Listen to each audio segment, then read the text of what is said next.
Yah's will to be done in our lives. My name is Sherry LaVon Harris, and I'm the host of His Will for Your Life podcast. This podcast is a safe and non-evasive place for others to be authentically themselves, unashamed, while receiving the healing, deliverance, and balance they need to become whole and effective servants in the kingdom. Now join us for our live broadcast. Greetings and welcome back to His Will for Your Life. I'm your host, Sherry LaVon Harris, and we are here talking about menopause. No, we ain't crazy. That's the topic for tonight. Menopause is a topic most people shy away from, yet it needs to be discussed. So stay tuned as we talk about the elephant in the room. Please tag, like, share, and invite, and we'll be right back. His Will for Your Life with Sherry Harris. This is your weekly Wednesday 7 p.m. podcast. For I know the plans I have for you, declares the Lord, plans to prosper you and not to harm you, plans to give you hope and a future. Jeremiah 29:11. Informative, hot topics, testimonies, interviews, along with your weekly guests and more. And now here's your host, Sherry Harris.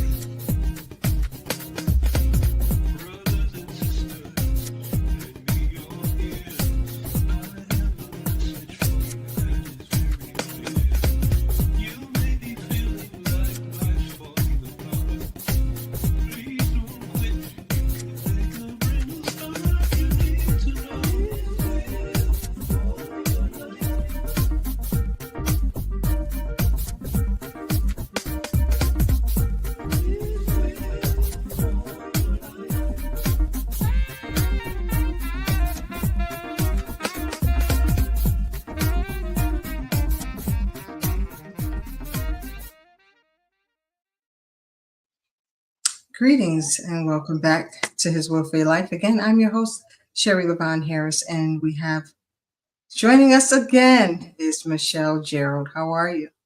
I'm well. How are you? I won't complain. We're going to give you this opportunity to reintroduce yourself. Hello, everyone. I am Michelle Gerald. I am a certified aromatherapist, holistic nutritionist, as well as an herbalist. I dab in a lot of different things. I wear many different hats. Tonight, I'm going to be wearing the hat of a holistic nutritionist and herbalist. I'm going to wear that hat more so than anything else. So I'm a business owner. I'm the owner of Peace and Mixtures, Bath and Body, aromatherapy.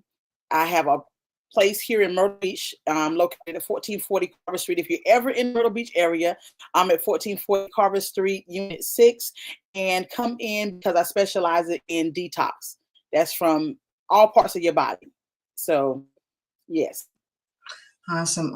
Before we get in, I just want to give a shout out and happy birthday to Pauline Weston. She's one of our number one supporters, and I just want to give her a shout out because she deserves it. She's a sweet individual, and I want to give her a happy birthday.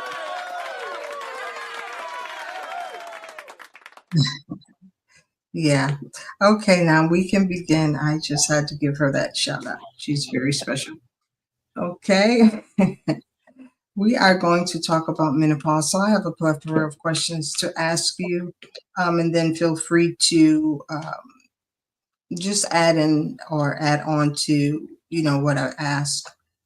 Okay. Because this is a topic that many women wanted to talk about. Yes. So we're just going to present this for them tonight. So one of the most questions, let's just start off and talk about what menopause is. Okay. Let's start there. What is menopause? Okay. I'm going to do a little disclaimer. I am not a medical doctor, but I do know about holistic medicine and alternative medicine. Some people like to use that term. So what menopause? First, before you even get into menopause, you have perimenopause. Now, what perimenopause happens like 4 to 10 years prior to menopause is when a woman's body is transitioning, that transition time between the reproductive years to the menopause, when you get to actual menopause. That's when the ovulation administration ceases and the reproduction ends. Once you go through all the symptoms that people are having now, and they say, oh, I'm in menopause, it's really perimenopause. So we saying we're in menopause, but you're really in perimenopause, because when you get into menopause, that menopause is when you have had no menstrual cycle for 12 months consecutive. When you've had 12 months consecutive with no menstrual cycle, that's when you're in menopause. And then there's a thing after menopause that's called postmenopause. Now, postmenopause, even in menopause, you're still having some of the symptoms. You're still having some of you may still have the hot flashes. Now, let me say this. Not all women go through menopause. Not all women go through menopause, but not all women will experience the what we call the symptoms. Not everyone will have hot flashes. Not everyone will have the night sweats. Some may have night sweats and not hot flashes. Some may have, low libido, and others may not. It varies from woman to woman because our bodies are made up. Our chemical makeup is a little bit different. Now, we'll all experience that time where we no longer can have or bear children, but we may not all have the same symptoms. Now, you go from perimenopause, when the symptoms are really active, you would think that when you get in menopause, that is going to stop. Truth be told, it may not stop. It may actually increase a little bit. Even if you're not having a cycle, it may actually increase a little bit. But once you get past that stage and you get into postmenopause is really your state for the rest of your life. That's really what. Hold on. Let's run into my questions. Hold on. So, what are the typical symptoms of menopause, and which ones are we normally experiencing? Most women, when you're in that stage, most women experience like hot flashes, night sweats, weight gain. They experience, because during that perimenopause, which is what a lot of women are going through, you still can be having a cycle.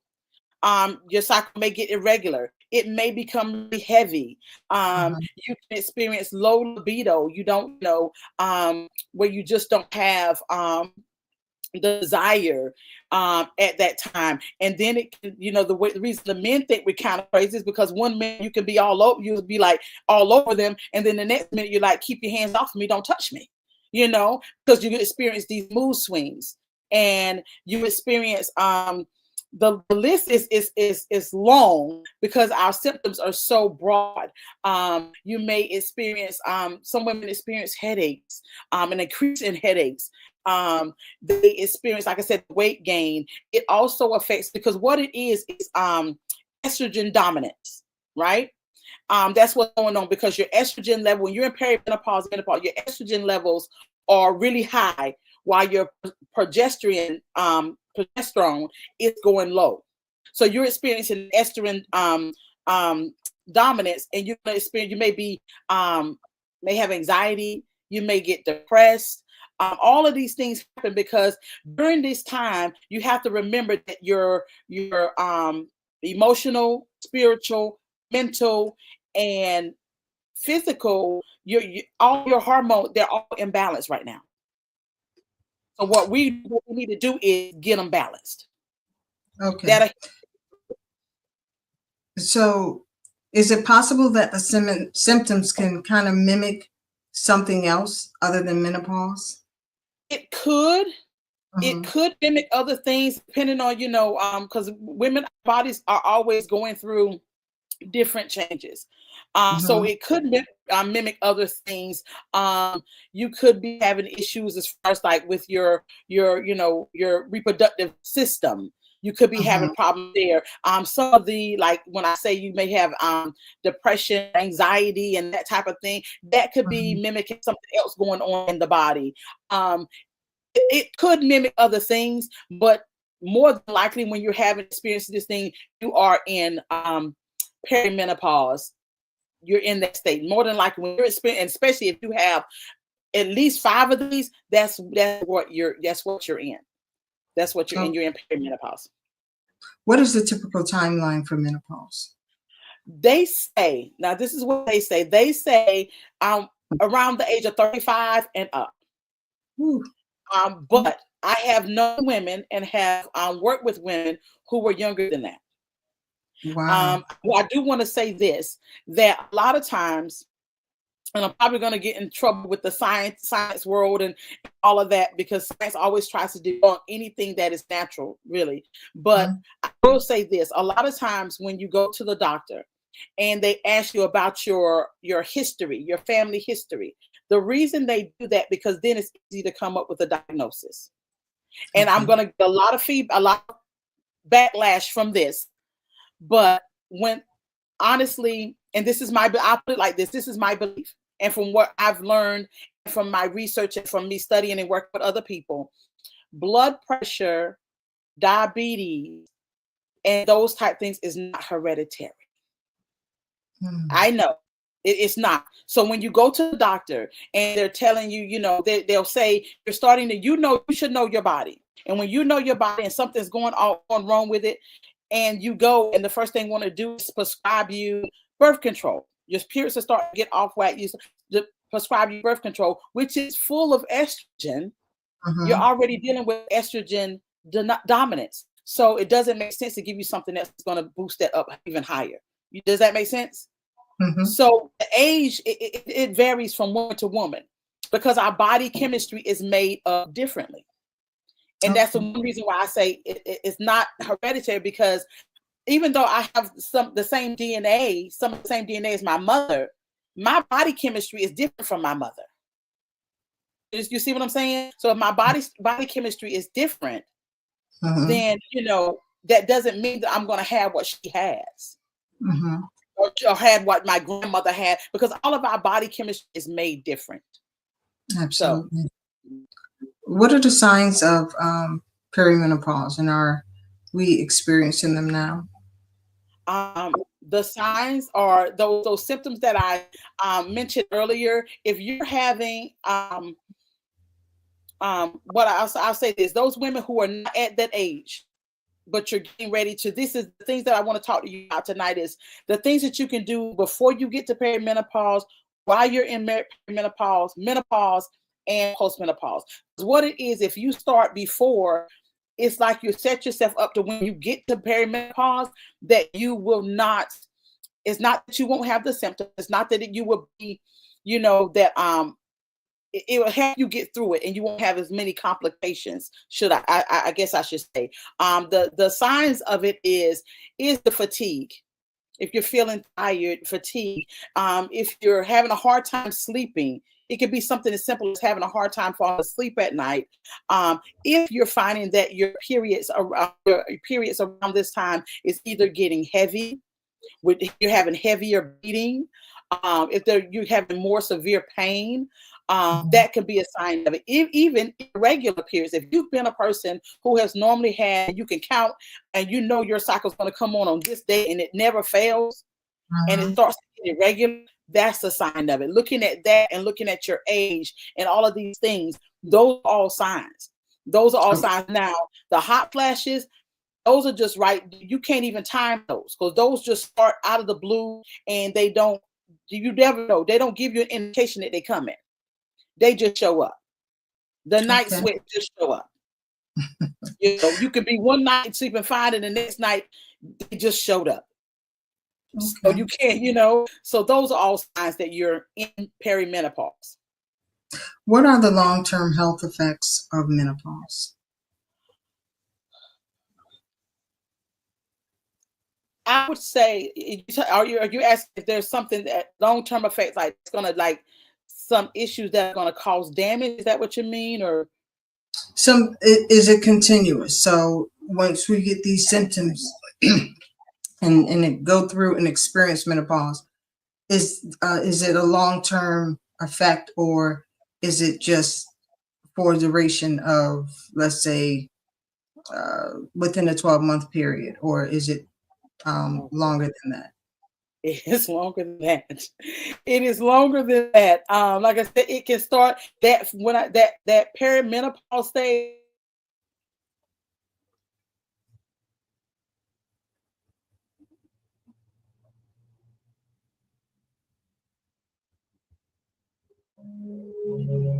Statement. It could last. It could literally last that long, 4 to 10 years. And that's just the perimenopause. And like I said, once you get into perimenopause and then you go into menopause, you can still have those symptoms. You can still be experiencing hot flashes. So it's like you can't put, because everybody's different. I've had some women who only had it for a few months and haven't experienced anymore. I've had some women that's gone through it for 5 years, 6 years. It just depends on your body and your chemical makeup. Okay. You froze for a bit and you gave like a timeline, and we didn't hear that.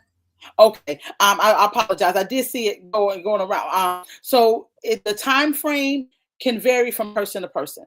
There's no pinpointing, and because it depends on your chemical makeup. And it also depends on people who I've known people who have done preventative things, not to prevent menopause, but those things that help you get through it better and help you deal with certain things. Because certain things that if you heal on the inside, heal your reproductive area, then you don't experience it as severe as others.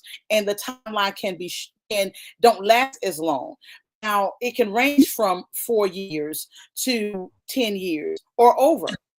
It depends. Now, my mother went through menopause for 10 years. She no longer has any of that. She's in her 70s, but she no longer has that. Now, she's in postmenopause the rest of her life. She doesn't have any of the hot flash or any of that. So it doesn't last forever, but it can last for a long duration of time. It can. Yes. Okay. So I'm going to ask one more question in this area before we go on to treatment options. So how can menopause affect one's sleep, sex drive, and overall mood? It can affect your sleep because, again, your hormones are racing, your body is changing, and you just can't, it's just that your body cannot get comfortable. You can lay down at a good time, do all the proper things during the daytime, and have your time set to go to bed and to lay down, but your body just can't rest, because you have to understand, and this is what I want men to understand. Please bear with us. It's not personal. It's not, we can't help it. We don't want to have to deal with it, but our bodies are doing things that we're not familiar with. We can't, when you ask us what's wrong, we cannot explain it because we don't know. We have no idea why 1 minute we're burning up and the next minute we're cold. We can't explain it. So it affects your sleep because you just sometimes can't get any. And then there are times when you do get sleep, but you still wake up and you're fatigued. It's like you're drained, you have no energy. It takes your energy. And because it messes so much, you're dealing with all this estrogen dominance, and it's dominating everything. Sometimes you feel like you have that urge and you feel like you want to be intimate, and that may last a day or two. It may last just a moment, but it does affect because the hormones are so up and down and all wacky. And it may last a moment and then it may just go, and then you don't feel like being touched. You don't want to be bothered, not because you're not still attracted or desire or want to be with your mate. It's just that your body doesn't feel right. Your body's just not feeling good at that moment. So it affects you in that way, to where, and I've known people who have, they've been married and it's caused a real rift in there because the husband didn't understand. And this is something that you mentioned in the beginning. And I want to touch on this. We can't put all the blame on the men, because women, this is something that we don't like to talk about. I don't know. We think if we talk about it, it's going to come. It's going to come regardless. But when you're in a marriage and you're in a relationship with someone, they have a right to understand and to know honey, this is what's going on with my body. Even if you have to take them to the doctor's appointment with you so the doctor can explain to them, this is what's going on in her body. That may give them, don't just leave them to just kind of figure it out when, you know, they have no idea. They're not experiencing what you're experiencing. You can't, it's not fair. Just the thought, you know, because it comes on us all of a sudden. It does. But once we realize this is what it is, have a conversation. It's not worth your relationship having so much, turmoil, because you just simply need to explain what you can understand of it. And, you know, and that'll save a lot of arguments, you know, because they have a right to know. And I don't know why it's such a stigma, why we just don't want to talk about it. It happens. It happens to our bodies, and we need to talk about it so we can know what to do. Right. And pardon me, I meant to say craving for ice cream. Yes. Yes. What are the different treatment options for menopause symptoms? What medication out there that is combative to menopause? Okay. All right. I hope you all have your pencils and your pens and some paper so you can write all this down. Because I want to give you some information, and I want you to, you know, that's going to be really, really helpful. What I like to focus on, and this is the holistic part of it, I like to focus on healing the reproductive system, wound healing. And that's where all of this comes from. Because if you're not in menopause, perimenopause, or you're getting ready to head into that, this information, what I'm going to give you tonight, is going to help those who are having their regular cycle now that are not in menopause. If you start implementing these things now and continue to carry it on when you hit perimenopause and menopause, it'll help you get through it a lot better. So I like to deal with a lot of herbs and things of that nature. Now, understand, I wanted to be plain and clear that this is not hormone imbalance, and all of this stuff that goes on in our body is not just what you eat. It's a lifestyle. Now, what you eat does have something that can help you out a lot, but it more so the lifestyle. Now, these are a couple of things that I think are really, really, really help as far as, and we can touch on it if you want to ask. I'll take a minute, and then if you want to ask another question. But just to start off with, these are just some herbs that you can use. You can use them in tea form, which will help. That's going to help you with the hormone thing and what's going on. Something called black cohosh. Is black, and then it's COHOSH. That's going to balance your hormones. It's going to help relieve the hot flashes. It's going to help with moodiness. It's going to help with the night sweats. And some women, and I didn't mention this earlier, some women during menopause have heart palpitations. And that could be pretty scary. But black cohosh is going to help with those heart palpitations. And then, of course, we also, one of the reasons why we don't feel and we don't want to, we may not want to be intimate with our partner is because we experience a lot of vaginal dryness. And so having intercourse can be painful, right? Yeah. Because if it can be painful. So the black cohosh is going to help with a lot of that. And someone who is menstruating, it helps with just the normal menstrual things that you go through. PCOS, somebody's dealing with PCOS, black cohosh is good for them. But I do want to say this: don't take black cohosh if you have seizures, if you you're prone to or high risk for clotting, if you have any high risk for strokes, or if you have any liver problems, or if you're allergic to aspirin. Do not use black cohosh. But you could try lemon balm. Lemon balm is something that is good that people use in their food. You can use that to season food and stuff, but you can also make it in a tea. It's very tasty as a tea. But that's going to help increase it's going to increase your mental alertness. Because another thing that when you're going through menopause, perimenopause, you get very forgetful. We call it menopausal brain. You just forget, and you're not as alert. It's going to help with that. It's going to help calm your mind. It's going to help you get more focus. And it's going to help you be more positive. Be more positive and not as moody. So lemon balm. Now, don't take lemon balm. I always like to make sure I give the warnings. Don't take lemon balm if you have thyroid problems. If you have what type of problem?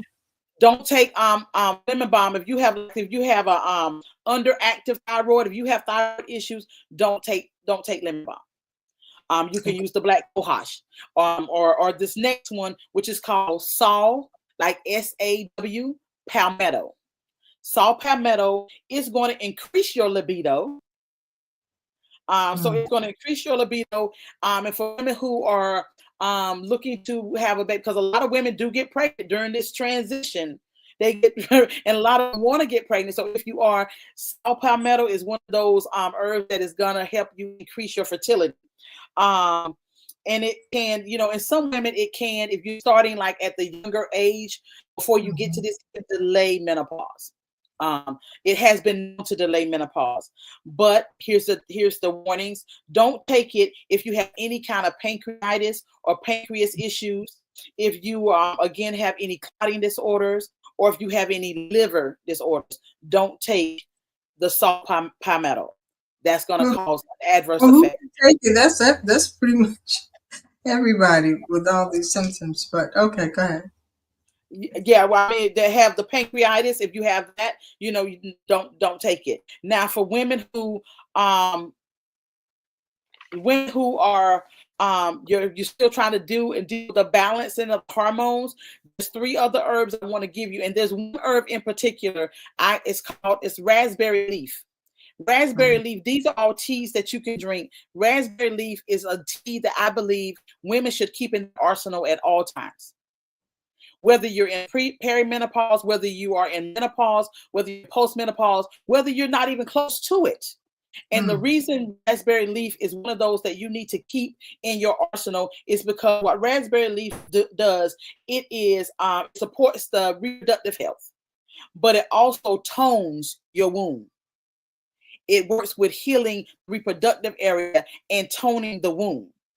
So that's one that I think women should have at all times. The tea that it's just the herb, and you can make it into a tea. The 2 others, and then I'll just take a moment if you want to ask another question, is going to be red clover. Red clover has something in it that it kind of mimics the estrogen in the body.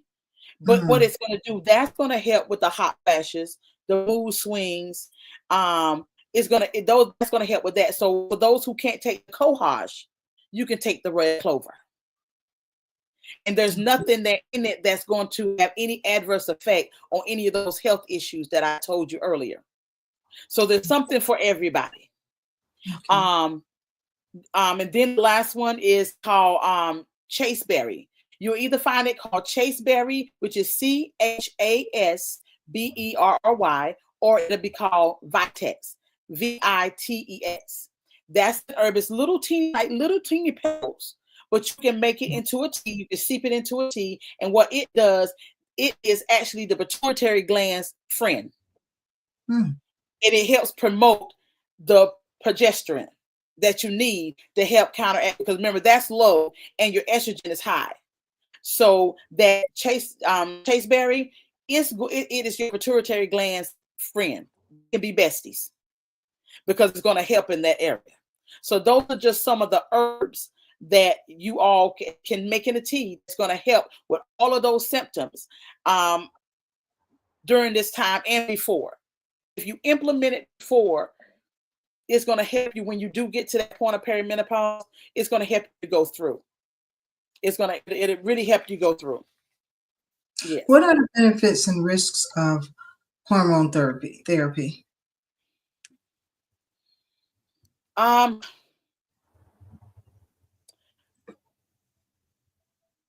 with anything, I'll say it like this. As with anything, I think that you just have to be careful in knowing the body and knowing the person. If you know your body, and the person that is doing this hormone therapy with you, they have to make sure that they know. They have to make sure that they know you. You know what I mean? I'm trying to explain it in the right. I'm trying to find the right words to explain it, because okay, so what are like a lot of medicines. So go ahead. Sorry. No, go ahead. You were saying I don't something. like a lot of medicines. So when you're talking about hormone therapy, you're talking about medically treating and involving giving them administering different hormones into the body. I don't like it personally. It depends on what you're comfortable with. I don't like anything, say for instance, anything that is not natural. I find it better, instead of going that route, I would rather do the herbs, do the holistic nutrition to help my body fix itself. Because again, our bodies are made in a way that it can regenerate itself, it can fix itself if we give it the right thing. Just like a computer. Your computer, you put an input, and what you get back, the output. When you put in the right things, then that's the input. And what you're going to get out is going to be a healthier life, a balanced hormones. You're going to live a longevity of life. I don't believe in putting in or giving someone putting in hormones, because again, in order for them to put it in, it's got to go through some kind of chemical process, right? So it's changing from its natural state. So I personally don't like that. It's up to the person. If you choose to do it that way, I prefer giving my body what it needs so that it can balance itself out on its own. That's just my thoughts of it. So for hormone therapy, you suggest doing it the holistic way? Yes. Okay. The holistic way. For me, it would be better, because a lot of times tied to all these injections and different things, there usually is, even if they don't see it in the beginning, after a time, they'll notice that they, even if it's just one case of someone and that led to someone having breast cancer or prostate cancer, even if it's that one person, I might be that one person. So I don't want to take any chance of anything leading to that, because you have to know for sure what the side effects could possibly be. All of that takes place. So for me, I prefer the holistic way, just because I know personally that his holistic way works. So as we were talking about earlier, where everyone doesn't experience it. So here we have someone, she says, I didn't take none of these things. I went through it, and it was over. When it was over, it was over. And you are, Miss Darlene, you are, I wouldn't even say that you are one of the few, because there are many women, like we said in the beginning, that do not experience anything. And when they experience it, it may not be bad. It just depends. It varies so much from woman to woman, because our chemical makeup is different. So Ms. Darlene, I'm glad that you didn't even experience, and yours was done. It was done. But, we have so many other women who go through it and they suffer. We have so many women who go through it and they don't know what to do. They're taking the stuff that the doctor told them to take. It's not working. They're literally suffering, not only in their bodies, but again, like I mentioned earlier, they're suffering in their relationship, because they don't know how to explain. And it doesn't just last like a few months for them. It doesn't just last for 2 years for them. Some women, like I said, I use my mommy as an example. She went through menopause for 10 years. And that 10 years, and it was not easy, so I wouldn't say that you were one of the few, because I'm sure with the world as wide as it is, there are a lot of women who sailed right through it, but there are many of them who are not as fortunate. So yeah. What are some lifestyle changes that can help manage menopause symptoms, like diet, vitamins, etc.? I'm glad you mentioned that. Because believe it or not, um, heavy, heavy periods, heavy bleeding, those things that you're even having before you even get to that. For those young ladies who may be watching or may watch the replay, that's not um, that's not normal. It Mm-hmm. is it's not normal. It's common, but that have been doubled over in pain is really not normal. Mm-hmm. So some of the things that you can do, like I said, it's a hormone thing. And when you're going through this, you got the estrogen dominance. So when you talk about estrogen dominance, some of the things that you can do, because now I'll switch over to the holistic nutritionist, so we can give you some things that you can do.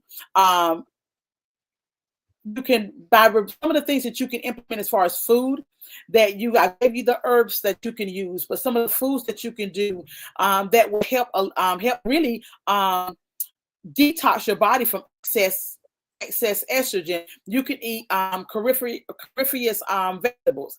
That's foods like broccoli, cauliflower, cabbage, kale, collards, those type of things. They naturally help you detox your body from excess estrogen.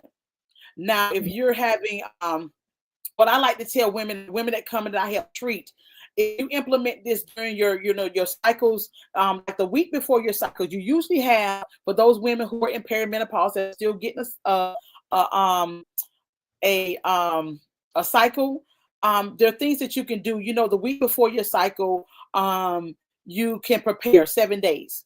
7 days before your cycle, you can prepare.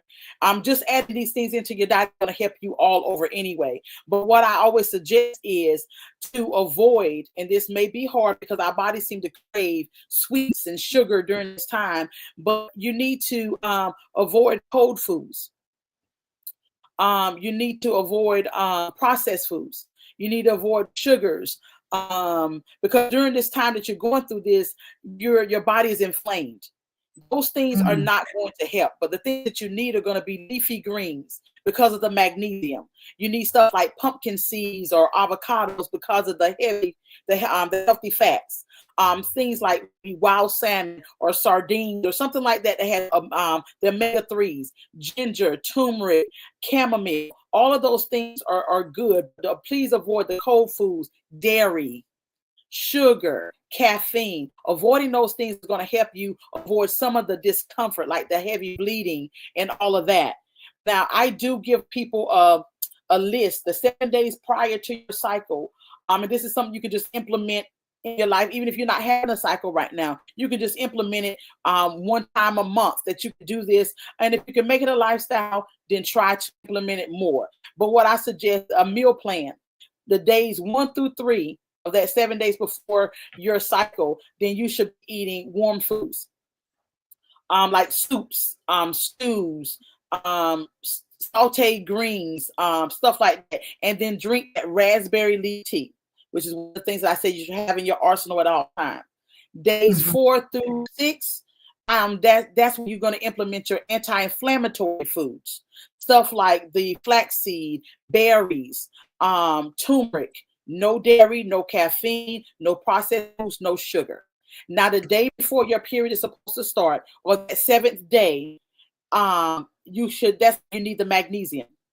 So you would do rich magnesium-rich foods like salmon, spinach, avocado, because this is going to help fight off those cramps and the water retention. So, and then that's when you're going to drink the tea. Ginger tea is going to be good, or a herb called yarrow, because yarrow is going to tone your blood vessels, and it's going to help with excess and heavy bleeding if you're one of those who have excess and heavy bleeding. Yeah, so those are some of the foods that I think would be good during that time. I had this up so for those who listen just to the audio, they would hear these questions or comments. DJ says, I eliminate white flour, sugar, processed and fried foods. Yes. She also stated that fasting and eating a lot of uncooked foods are the best choices. Fasting is good, but you have to, the one thing I would say about that, I completely agree with the white, the flowers, and especially because they're bleached, because they go through a chemical process, and no processed food, fast foods, no sugars and all of that. Now, the thing about some of the things that we do that is that may cause some issues with depending on your body is when we skip breakfast. It's not exactly skipping breakfast that helps you. It's what you put in your body when you do eat breakfast. Now, I see the raw veggies and fruit. I eat plenty of veggies and vegetables and fruit because I don't eat meat. But one of the things that causes a lot of issues in our bodies that we don't realize is when we do skip, when we skip breakfast. It really doesn't help our bodies in the way that we should. Starting off slow in the mornings, giving yourself time to your body time to, to come into us. You know how a lot of times we get up, we jump, we're moving. Give yourself time. Wake up in enough time that you can give yourself time. All these things, it seem like little things, but all of these things make a difference. Don't just skip breakfast. The right things, I would say. Make sure that you can exercise during this time. In the mornings, if you take a moment and do some breathing things just to get your body, just some breathing, just to slow yourself down. Because waking up and just jumping into it, your body is just jarred and you're just going, and then you're shoving something down. It's not doing your body a service. But then your body is going through and all, and I often tell people, if you can start your morning off maybe with some berries, that because of the antioxidants and stuff, that does help. If you're gonna, instead of just not eating in the morning. Fasting is good. You just have to know your body, and if you can, it's not something I tell people to jump right into, especially if they don't know how to, because it can also throw their body into shock if they all of a sudden say, "Well, I'm just going to start fasting." Your body's going to go into shock because they're not used to that. So fasting is something, if you're not used to, you have to build yourself up to that. Okay, we have a question. Should we eat when we're hungry only?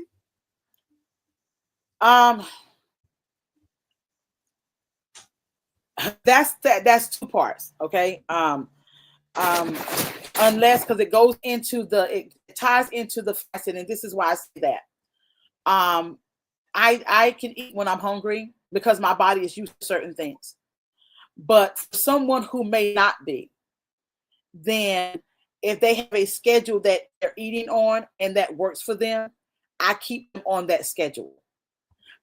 Especially if they're eating the right things for their body type, their blood type, all of those things. Because when you're talking about holistic nutrition and you're talking about herbalism and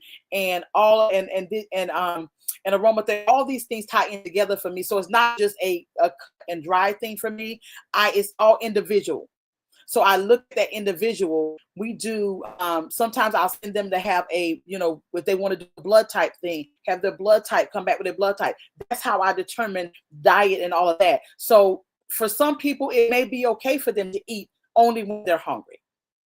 But again, that's something that they will have to work up to.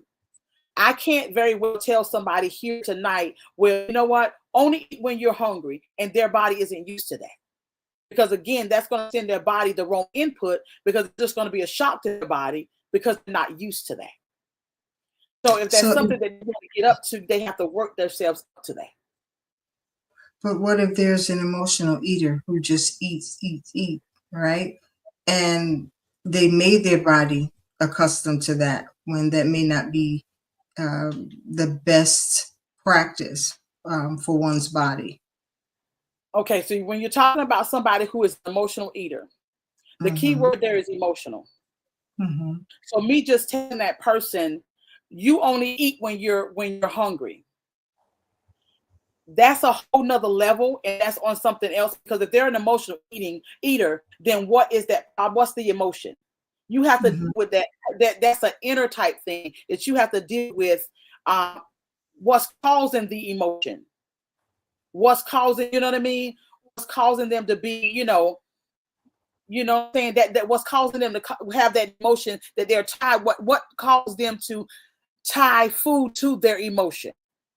Because I can tell them all day, only eat when you're hungry. But when they get home and that emotion come up or that situation pop up, they're going to reach for what makes them comfortable. And that's going to be food. So that in that situation, it would be a sense that that's when I would switch off this hat and the other hat and put on the elder hat. And we're going to, you know, and I'll add, you know, because everything I do, I ask God how to do it. Even with all my clients before they come in, I look over their work and I'm like, okay, God, you lead me, Holy Spirit, tell me what it is that you want me to, you know, let me see what I need to see, both in the natural and the spirit. So I know what to, you know, what to tell them. So somebody who has an emotional eating problem, that's tied to something else. Does that make sense? It's not just them just eating, because, you know what I'm saying? It's tied to maybe a trauma or something that happened is causing them. So me just telling them and writing it down and telling them, you only eat when you feel hungry, it may not work because they got other things that they got to deal with before they can get to that point and see what made them attach eating to that emotion. I hope that makes sense. It makes sense. Let's go on to let's get off of that. Well, I have one more question. It may sound crazy, but this is a question, right? Do we still need regular pap smears and mammograms after menopause? I would say that is personal. It would be a personal choice. And the only reason I say that is because I still go, like, I don't go every year, and I don't want, you know, this is just me, my personal thing. I don't go every year, but every couple of years I'll go, only because just to see if they say something is going on. But I feel, and this is just me, if I am doing the right things with my body, you know your body, and you know what's going on, you know what's happening in your body, you know, so you can kind of tell. Now, should you go every year? It's a personal choice. If you just want to see what they say, a lot of times I'll tell people, you know, they don't want to completely get, you know, leave their doctor, and I don't never tell anybody to leave their doctor. I let them go ahead and go and say, okay, you know what? They go to the doctor and they see what the doctors say is wrong. Then they come back to me, and then they want to see how I handle this holistically, if that makes sense. So, do you have to go? If you have really at that time when you're gone through everything, your body's not going through any more changes really. So unless something drastically happens, I don't see why you would have to, because you're not going through, you know what I'm saying? You're in post-menopause. That's for the rest of your life. You're not really, you know, you're not, nothing else is going on in here. You know, if that makes sense. So it's a personal conviction, I would say. I personally, my choice is no for me, but it's a personal conviction. If you feel the need to, or if you feel something funky start to happen with your body, go get checked. But if not, then I would not. Yeah. I hope that makes sense. How can one manage hot flashes and night sweats? Those teas that I said earlier, implementing those, and a lot of times those things are tied to what we put in our body, what we've eaten. You know, we eat. It's just like if you eat like something really greasy and all of that, greasy and all of that before you go to bed, and you may have, you know, something that you know you shouldn't eat right before you go to bed. You won't sleep comfortable. You may have a weird dream or something like that. So I say, you know, how you manage that is naturally. Naturally, just, you know, the stuff that you put in your body. Those teas that I gave you earlier, the black cohosh, the raspberry leaves, those things are going to help. Hot flashes won't go away, but they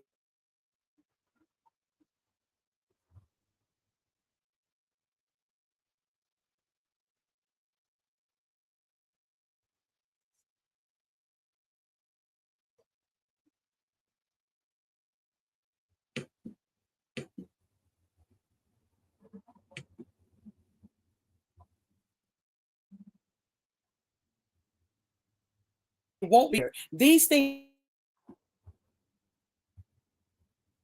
in place to help you. I froze, didn't I?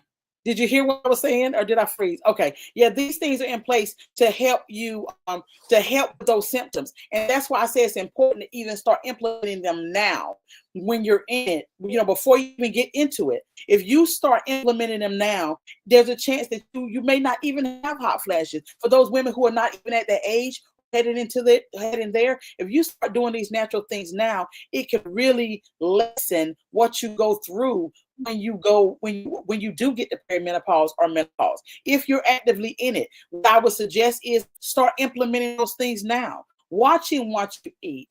I know that during our cycles and stuff, we crave sugar and all of those things. But if you can fight the urge not to have it, then that's not going to help you. The processed stuff, all of those things. This is going to sound really, really weird. And I'm trying to transition myself, and I'm working on transitioning and buying whole new, slowly taking out my plastics, plastic cookware that I use, plastic containers, and using glass, because as silly as it may sound to some people, but there's something in the plastic that mimics estrogen.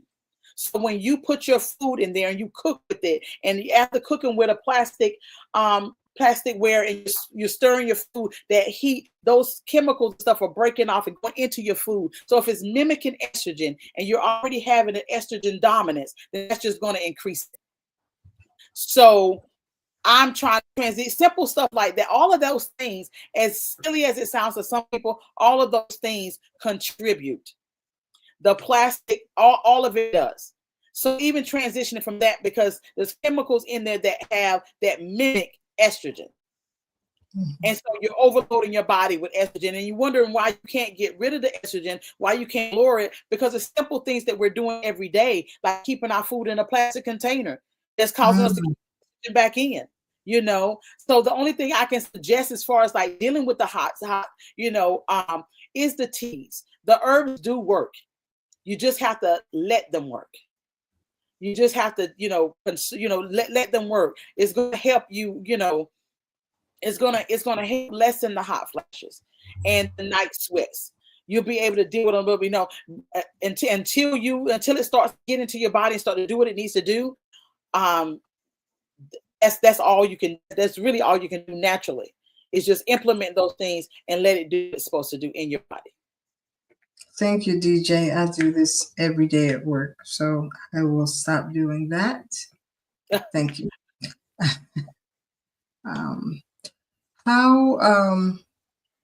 Okay, so we're going to talk about a little bit of ice cream. How can one manage vaginal dryness and discomfort during eating ice cream?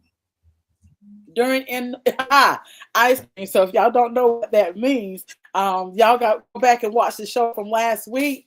That's when we talked about ice cream. If you want to be intimate with your partner, okay, have some ice cream. And you've been experiencing some dryness. One way that you can naturally help lubricate and produce your own lubrication is okra water. And I know that may not be something everyone likes, but there's always an alternative as well. Okra water helps your body produce its own lubricant. Also, you can make a tea with something called slippery M and marshmallow root. Those are things that you can make a tea, and they help you. They're going to help with your digestion, but they're also, you're going to use the bathroom. And I'm talking, you're going to use the bathroom, but it's also going to help your body produce its natural lubricant. So those are two things that you can do naturally. And with the okra water, it's really simple. You don't have to be afraid of it. It's not, you don't have to leave the okra in the water until it gets slimy. I know texture is a thing for some people. You just have to leave it in the water just long enough for it to pull those certain properties out of the okra. And that's what's going to help you in that area. And it's going to help you naturally without having to get the KY jelly, because the KY jelly has some other stuff going on. Don't give them any plug. You're not paying us. Oh, yeah. Yeah. Okay. We'll just stay right there. Yeah. So you don't want to use those things. I'll just say the other things is the market that's going to cause the issues in that area because it does have chemicals and things in it. If you want to do it naturally and help to help yourself produce your own natural lubricant, I would suggest okra water or slippery elm and marshmallow root. That's going to be natural, and that'll help you and your partner. So it won't be just discomfort, so uncomfortable or painful. Okay. How can one prevent bone loss or osteoporosis? That one is hard because that one is going to go in depth, but the shorter version of it, I know they give you all these. They give you these. You would. I did not. They say do all this. They tell you to increase your milk and all this other stuff because calcium. Calcium is just one of the minerals that are in your bones. So you're gonna need magnesium. He said ice cream, huh? You last week's show, Daryl. You got to watch last week's show because I can't go into the ice cream. But I would say you can increase your magnesium.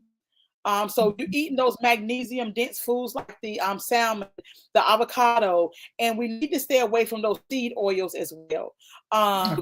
Use oils like avocado oil.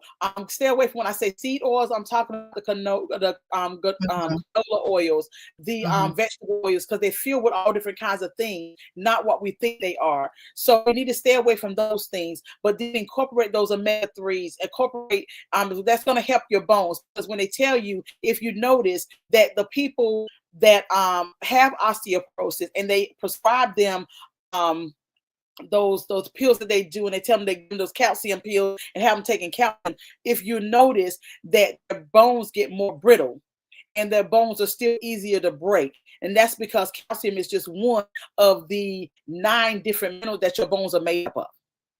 So then when you're taking the calcium, you're doing an overload of calcium and it's not healthy. So then I would suggest increasing with the magnesium. The magnesium dense foods. That's going to really help when it comes to like strengthening your bones. That's going to help more so than overloading yourself with calcium. Okay. So, how can one manage mood swings and anxiety? Mood swings and anxiety, you're gonna have to get rest. And I know it's kind of hard because your body's not wanting to rest, your body's doing all this funky stuff, but you're gonna have to get rest. And along with getting rest, you're gonna have to set life boundaries. Okay, and it doesn't seem like it's gonna, it makes much sense to some people, but when you really think about it, it does, because this is what I mean. When I'm telling you to slow down, breathe, you need to exercise. Exercise is gonna help relieve the stress. Whether it be walking, taking those moments, that's gonna help, because when you've got your emotions, spiritually, emotionally, physically, all this stuff, your hormones are completely out of whack and imbalance. You need those moments where you can just kind of get your thoughts together. So having and setting life boundaries, that means setting boundaries in your life. You can't do everything for everybody. This is when you're going to have to master no, not in a bad way, but master no, so that you can take time to take care of self, because you need, you're going to need that. And again, I always go back to my herbs. They're wonderful for this very reason. The red clover is going to help really with the mood swings. The chamomile that I mentioned with that list of stuff that you need to get with your cycle, keep that chamomile on hand as well, because that's going to relax you. It's going to help with the anxiety and feeling. And the reason I said set boundaries, because you get anxious because you feel like you're always in a rush or something's always got to be done. You're rushing, you're pushing your body. Slow down. Take time to breathe. Sip you a cup of red clover tea. Take the time to do breathing. Sip you some chamomile tea before you get in the evening time, just to calm yourself down. And the boundaries are there because I don't have to rush to go do anything. You're rushing to do something for somebody else, or do this and do that. I don't have to. I got a boundary. I can't do that. No, I'm not going to be able to do that. Stop overextending yourself, because that's going to help with the anxiety. Because you're going to calm yourself. You're going to give your body what it needs to calm itself down. Okay. I have about 3 more questions for you, and then we're going to talk about what men go through. Is that okay? Okay. That's okay. All right. How can one manage urinary issues? That's where you need to, because as we get to that point, you can't even sneeze without having a little trouble, and it's embarrassing, but it's the truth. And I'm straightforward. I try to be, and so what you can do, that's where you use those herbs and things that when you use the ones that I was telling you about, that's going to, the red raspberry, that's going to tone and going to take care of your reproductive and your womb. That helps. Is going to tone your uterus and all those things. That's going to help in that area. And I do. I'm not going to talk about that because that's a little bit on another subject, so I can't do that. I just exercises that can be done to tighten certain areas to tighten so you can hold. I don't try not to say it. Girl, I'm trying not to say it. Yeah, I can't say it. Yeah. Okay. Well, where you can sit and you can tighten up that area in your area, tighten up the muscles. Just tighten them. I'm sitting here and I'm doing it now. So you can be sitting, you can be standing, and you just hold it for a second, let go, release, tight, hold it for a second. That helps you be able to, that strengthens that muscle, because it's a muscle. So if you don't use it, you lose it. So you lose control of it. So doing those exercises, exercising in general, keeping your body in the right shape. Like I said, drinking that tea is going to help, helping all that reproductive area, and that's going to help you tone that area. That's going to help with the urinating issue. Thank you, nurse. Yeah. Okay. The Thank you. red raspberry leaf. Yes. How can one manage joint pain? You said joint pain? Yes. Oh, okay. Now that is simple. That we're not even with the herbs or anything. That's just simple. You making sure that you don't just sit and get stiff. Your joints, even though you having pain now, you got to work through that. Like I said, if you don't use it, you lose it. So if you're used to not doing anything and you stop yourself and you've gotten to a place where you're not as active, doing little things to strengthen those bones and strengthen those areas, those joints, you gotta move. One of the things that can help even during this time is go outside. Go outside, do something, walk around, do something, get your body moving. The joint thing, when I say your body's inflamed, then yes, of course, when you're adding all these other things in there, they all work hand in hand. They all work together. So if you're doing all those things and you're drinking the turmeric when you need, you're drinking the ginger, that's going to help with the inflammation. That's going to help with all of those things. That's going to help with your joints, because we know that joint pain and stuff is inflammation around the joints. So when an inflammation, that can be going into something else with the mucus and all that. But get up and move. Implement the turmeric and the ginger, because it does help with the inflammation, which makes your bones stiff. But your bones are still going to get stiff if you don't move them. Get up, just move, do something. Don't just let this take over your life. It is a lot. Menopause, perimenopause, all of it is a lot, but don't let it take over your life to where you're just existing and not living. Okay. Last question before we go into the men. How can one manage weight gain?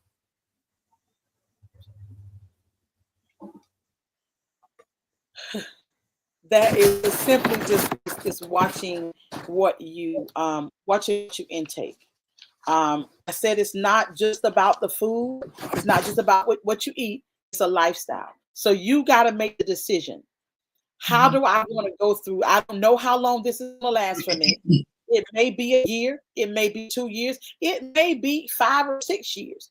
Do I want to go through this, going through the issues that I got now?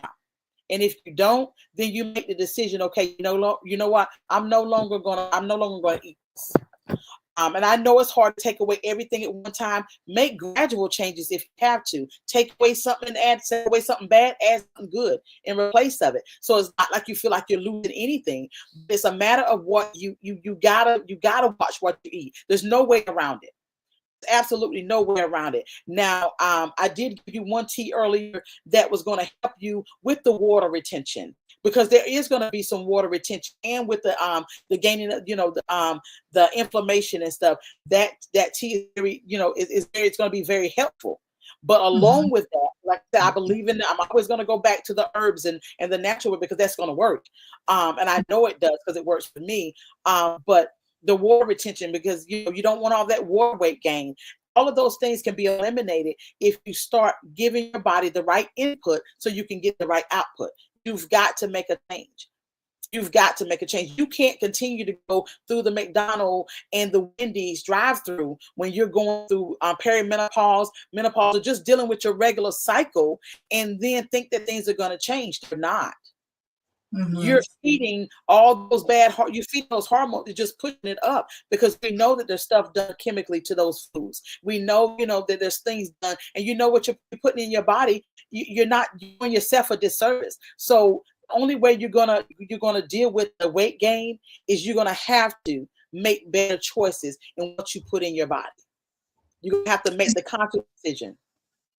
Is it possible that our bodies stop craving certain things?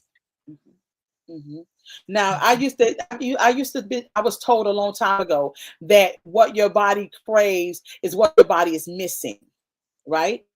And in part that could be true. Sometimes we just want, like when you say, I want, I'm put that over on the side. The earring came out. I want something sweet. We have a sweet tooth, as we say. That very well, sometimes you do, and there's some people who don't even crave sweets at all, but they crave stuff like bread and rice and stuff like that. But what does that break down to in the body? It breaks down to sugar, right? So you just have to find an alternative, a healthier alternative. Not saying that you can never have anything sweet. You got to find a healthier alternative. Instead of having, I think I mentioned this before. Instead of me having, what did he say? Apples with caramel. Instead of me doing that, I don't buy the caramel out of it. I get dates and I make it myself. I'm still getting my sweet tooth satisfied, but it's the healthier way. It's not with refined sugar. It's not with all that corn, just syrups and all the other stuff. It's not good for you. Yes, it's true. Your body is going to crave it. Like I said, when you're going through menopause, or when you even having your cycle, people say, "Well, I was craving this sweet." And we eat the weirdest things. It's almost like you're pregnant. But you're not. Your body is doing that because it's got to overload all these hormones, And sometimes if you ignore the craving for that moment, because your body is going through so many hormones, got so much stuff going on. If you ignore it for that moment, then it'll go away. It'll go away. But if it doesn't, try to find a healthier alternative. Make your caramel. Use dates. That's a wonderful sweetener in anything that you're going to use. If you want to have chocolate, have dark chocolate, because it's better for your heart, and it's better for you if you're going to have chocolate. Because refined sugar, that regular sugar, and I've told people this before, and I mentioned it on the show. Refined sugar in a child is ADHD. Refined sugar to an elderly person, it leads to Alzheimer's and dementia. The refined sugar in your blood, diabetes. So it's killing you silently. It tastes good, but that's because you keep craving it because of that, whatever that chemical that's in there making you crave it, but it's killing you. So is it worth it? Is it worth it? Yeah. Ooh. So there's a thing men have. Yes. Can you tell us about it? Okay, men. We're not going to leave you out. I know our bodies are going through all kinds of wacky stuff, and yours made, and we put you through some things, but you have this thing that you guys go through, which is called andropause or male menopause.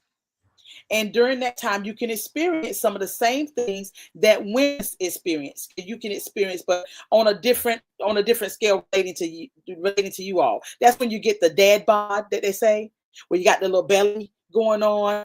You have low testosterone, erectile dysfunction.